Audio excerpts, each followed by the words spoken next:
कही है उसका 1 वर्ष पूर्ण होने के पहले अगर खबर मिल जाती तो 3 रात तक सूतक रहता है।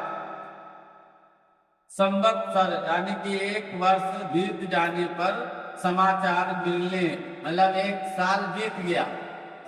जैसे किसी की मृत्यु हुई, उसका 1 साल बीत गया, गुजर गया, तो और उसकी खबर मिल रही है, तो वो स्नान मात्र से शुद्ध हो जाएगा। स्नान कर ले, सुनते ही स्नान कर ले। जैसे खबर मिली, उसने सुना और जाके स्नान कर लिया उसने और शुद्धि हुई।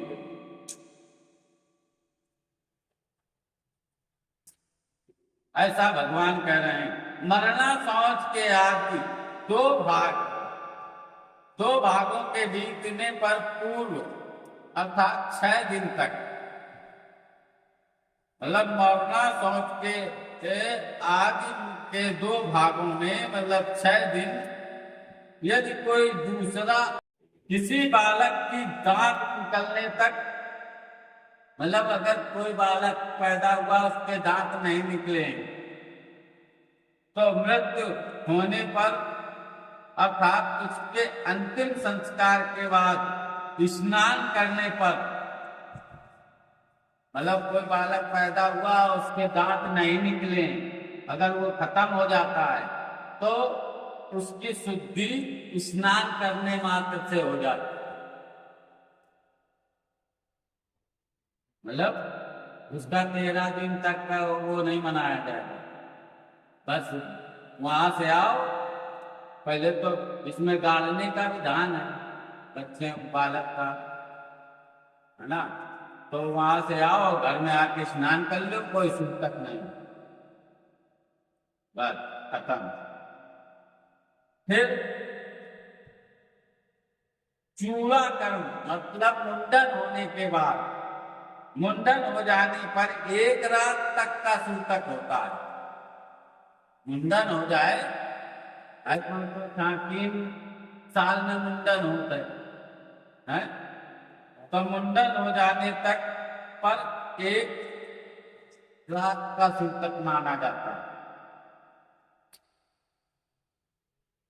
मतलब आज के दिन कोई मुंडन होने के बाद कोई अनहोनी हो गई तो रात भर बीत जाए, दूसरे दिन आप शुद्ध हो। और व्रतबंध होने पर 3 रात का व्रतबंध किसे कहते हैं?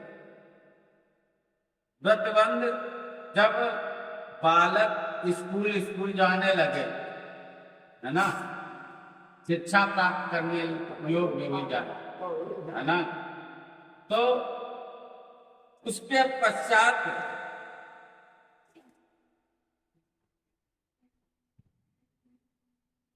उसकी मृत्यु होती है, तो होने पर 10 रात का शौच लगता है। फिर उसके बाद से 10 रात का, मतलब 10 रात तक का सूतक माना जाता। जब किसी भी वर्ण की कन्या की मृत्यु जन्म से लेकर 27 मास तक यानी कि 2.25 साल, 24 महीने के 2 साल होते हैं, तो 27 मास की अवस्था तक हो जाए तो भी वर्णों के समान रूप से सत्य शौच की निवृत्ति हो जाती है। इसके बाद वागदान पर्यंत, मतलब वागदान कहते हैं किसको? जब तिलक चढ़ जाए, मतलब